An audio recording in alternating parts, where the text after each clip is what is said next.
एक आम बंदे को ट्रक आर्ट क्यों सीखना चाहिए? और भी तो आर्ट हैं सीखने के लिए। और आर्ट के लिए मसला ये है कि और आर्ट के लिए आपके इदारे कायम हैं, यूनिवर्सिटियाँ कायम हैं, उनमें और आर्ट सिखाया जाता है। तो ट्रक आर्ट इसलिए सीखना चाहिए कि ये इब्तदाई प्रैक्टिस के लिए, और इसका जो जितना आपने सीखना है, जितना आप ले सकते हैं इससे, उतना ही आपकी बेहतरी में इजाफा होता जाता है। क्योंकि इंटरनेशनल तौर पे दुनिया भर में आप ये आर्ट देख रहे हैं, दुनिया भर में कैनवस पे हर कोई कर रहा है आर्ट, और यही कलर, हर कोई इस तरह की पेंटिंगें आपको पूरी दुनिया में नज़र आएंगी।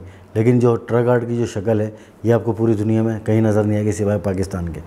तो अगर बेहतर तरीके से आप इसको अपने अपने आइडिया के मुताबिक अच्छे तरीके से इसको ऊपर तक लेके जा सकते हैं, तो इसको सीख और अच्छे पैसे कमा सकते हैं।